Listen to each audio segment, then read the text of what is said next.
పురుషోత్తం రెడ్డి గారు, మెడికల్ కాలేజీలు ప్రభుత్వం నుంచి అవుట్, ఆరోగ్యశ్రీ ప్రభుత్వం నుంచి అవుట్, పోర్టులు త్వరలో ప్రభుత్వం నుంచి అవుట్, రోడ్లు ప్రభుత్వం నుంచి అవుట్, స్టీల్ ప్లాంట్ ప్రభుత్వం నుంచి అది కూడా త్వరలో out, fibre net already out అంటే నిర్ణయం తీసుకున్నారు కాబట్టి ప్రభుత్వ భూములు 99 పైసల రూపంలో అవి అవుట్. ఏంటి ఇవన్నీ కూడా ప్రభుత్వం చేతిలో ఉండాల్సినవన్నీ కూడా ప్రైవేట్ చేతుల్లోకి ఎందుకు వెళ్ళిపోతుంది? ఏడాదిన్నర కాలేదు, ఎన్ని నిర్ణయాలు ఉన్నాయి? ఈశ్వర్ గారు, ఇక్కడ బేసిక్ గా అన్ని ప్రభుత్వం ఉండాలన్నా అన్ని ప్రైవేటీకరణ ఒక ఫిలాసఫికల్ డిస్కషన్. బట్ కొన్ని కీలక రంగాలు ప్రభుత్వ రంగంలో ఉండాలి. ముఖ్యంగా విద్యా, వైద్యం లాంటి కీలకమైనటువంటి రంగాలు ప్రభుత్వం డామినేటెడ్ ఫోర్స్ గా ఉండాలని అమెరికా లాంటి పెట్టుబడి దేశాల్లో వచ్చినటువంటి సంక్షోభంలో రుజువైనాయి. అవి ఒక నసలు తుఫాను తీవ్రతరంతో వచ్చినప్పుడు చేతులెత్తేసింది ప్రైవేట్ సెక్టార్. పెట్టుబడిదారు విధానానికి కేర్ ఆఫ్ అడ్రస్ ఉన్న బ్రిటన్ లో కూడా విద్యా, వైద్యం ఖచ్చితంగా ప్రభుత్వ రంగంలో ఉంటుంది. దాని దృష్టిలో పెట్టుకున్న జగన్మోహన్ రెడ్డి గారు నాడు నేడు పేరుతో విద్యా వ్యవస్థను తీర్చిదిద్దడం, 10,000 కోట్ల రూపాయల పైన ఖర్చు పెట్టి వైద్య రంగంలో ఈ మార్పులు తీసుకురావడం, పోర్టులు ప్రభుత్వ రంగంలో కొన్ని తీసుకురావడం ఉంటే వ్యూహాత్మకంగా కొన్ని కీలకమైనటువంటి ప్రభుత్వంలో పెట్టుకుని కొన్ని ప్రైవేటీకరణ ఇవ్వండి. నేను అన్ని ప్రైవేటీకరణ వద్దని నేను అన్ను.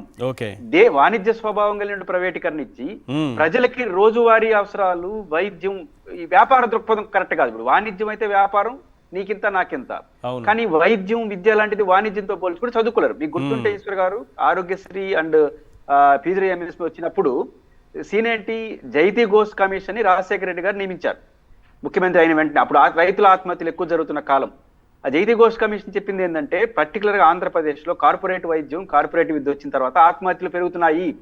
రైతుల ఆత్మహత్యలకు కేవలం వ్యవసాయ సంక్షోభమే కారణం కాదు, విద్యా, వైద్యం కాస్ట్లీ కావడం, కార్పొరేటీకరణం కావడం కూడా ఒక మూలమని ఆమె గుర్తించారు.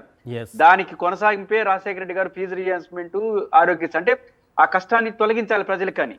కానీ ఇదంతా చరిత్ర రుజువైనాయి, కమిషన్లు చెప్పినాయి, ప్రపంచం చెప్తున్నప్పుడు మేము అన్నింటినీ తీసుకొచ్చి ప్రైవేటీకరణ చేస్తున్నటువంటి కనీసం విద్యా, వైద్యం అన్న ప్రభుత్వ రంగంలో మేము వాణిజ్య స్వభావం ప్రైవేటీకరణ చేసుకోండి. ఇది కీలకమైన అంశం. రెండోది, విశాఖపట్నం విషయంలో కూడా ఎంత అన్యాయం చెప్తున్నారు. ఈ మధ్య పవన్ కళ్యాణ్ గారు మాట్లాడుతున్నారు. వారేమంటారంటే ఇంతవరకు ఆపారంట. నా దృష్టిలో ఆల్రెడీ అప్పలరాజు గారు ఉన్నారు కూడా తెలుసు, 30-40% ప్రైవేటీకరణ అయిపోయింది. ఈశ్వర్ గారు, మీరు నిజంగా ఇప్పుడు 3 లక్షల కోట్ల రూపాయలు BSNL కి ప్యాకేజ్ ఇచ్చిన ఫలితం ఏంటో తెలుసా? 40% మంది కార్మికుల్ని VRS ఇచ్చి పంపించేశారు. ఆ డిపార్ట్మెంట్ పని అయిపోయింది. ఈ 14,000 కోట్ల రూపాయలు నేనే తెచ్చానంటున్నాడు పవన్ కళ్యాణ్ గారు. కేంద్ర ప్రభుత్వం ఇచ్చిన దాని ప్యాకేజీని. అది స్టార్ట్ అయిన తర్వాత, ప్యాకేజ్ వచ్చిన తర్వాత 700 మంది పైచీలకు VRS తీసుకున్నారు.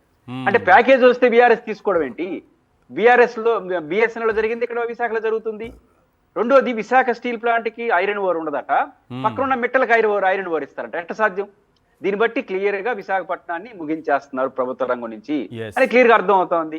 ఆ రోజు జగన్మోహన్ రెడ్డి గారు ఏం చేశారన్నారు? జగన్మోహన్ రెడ్డి గారు చెప్పారు కదా, ప్రైవేటీకరణ ఆపుతాము, కుదరకపోతే మేము తీసుకుంటామని చెప్పారు. మేము తీసుకుంటామంటే గవర్నమెంట్ బిట్లో పాల్గొంటున్నారు. ఇప్పుడు మీ స్టాండ్ ఏంటి? ఆపుతారా మిత్రపక్షంగా ఉండి, లేదా మీరు బిట్లో పాల్గొని స్టేట్ హ్యాండ్ ఓవర్ లో తీసుకుంటారా? ఒక పాలసీ డెసిషన్ తీసుకోకుండా హోంమంత్రి దగ్గర సమాధానం లేవంట. మీకు సమాధానం లేకపోవచ్చు. విశాఖ కార్మికులు 4 తీసుకెళ్తే బ్రహ్మాండంగా చెప్తారు. విశాఖపట్నం పవన్ కళ్యాణ్ గారికి హోంమంత్రి అమిత్ షా గారి దగ్గర అడిగే ప్రశ్నలు సమాధానం లేదంట విశాఖ స్టీల్ ప్లాంట్ విషయంలో. నా రిక్వెస్ట్ ఏంటంటే, మన పవన్ కళ్యాణ్కి ఆ విశాఖ కార్మికులు ఏ 10 మందిని తీసుకోమండి, వాళ్ళు అడిగే ప్రశ్నలకు హోంమంత్రి గారి దగ్గర సమాధానం ఉండదు. కాబట్టి మీకు సమాధానం లేకపోతే కార్మికులు ఎందుకు ఆపాదిస్తారు? కాబట్టి విశాఖపట్నాన్ని ముగించేస్తున్నారు. కీలకమైన ప్రభుత్వం ఇది. చాలా నష్టం రాష్ట్రానికి, ప్రభుత్వానికి మంచిది కాదనేది ప్రభుత్వం గుర్తిస్తే మంచిది. రైట్.